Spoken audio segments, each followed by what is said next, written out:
राहमत card में apply करने वाली खवातीन के लिए बड़ी खुशखबरी। वो खवातीन जिन्होंने राहमत कार्ड में अप्लाई किया था, वो बेवा खातून जिन्होंने राहमत कार्ड के लिए अप्लाई किया था, उनके लिए बड़ी खबर यह है कि उनका 1-1 लाख रुपया जल्दी उनके इजी पैसा या जायज़ कैश अकाउंट जो उन्होंने नंबर लिखा था उसमें मुंतकिल होना शुरू हो जाएगा। अब आपको ये बताएं कि बहुत सारी खवातीन 90% खवातीन नाअहल हो गई थी और 10% खवातीन अहल थी, जिसमें 50,000 टारगेट रखा गया था कि इन खवातीन को 1 लाख रुपया देना इन बेवा को, और इनके अगर 2 बच्चे हैं तो 1,50,000, अगर एक बच्चा है तो 1,25,000 देना है। तो इन खवातीन के लिए ये खबर है कि इनके पैसे जल्दी ही इनके अकाउंट में मुंतकिल होना शुरू हो जाएंगे। प्रोसेस बड़ा जल्दी से हो रहा है। अब इसको आपके डाक के ज़रिए पता भी जो लिखवाया था उस पे भी आ सकते हैं, आपके डायरेक्ट अकाउंट में भी आ सकते हैं। लिहाजा जो नंबर आपने राहमत कार्ड में अप्लाई करते हुए दिया था उस नंबर को ऑन रखना है, उसके साथ अपडेट रहेगा। जो वो खवातीन अप्लाई नहीं कर सकें या जो नाअहल हो गई उनके लिए भी सबसे बड़ी खुशखबरी।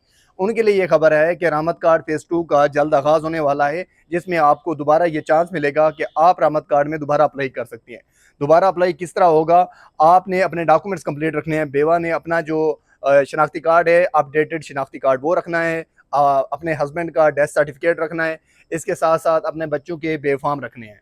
तो ये 3 चीज़ें आपने रेडी रखनी है। जैसे ही अप्लाई आती है तो आपने घर बैठ के ऑनलाइन अप्लाई फ्री में करनी है।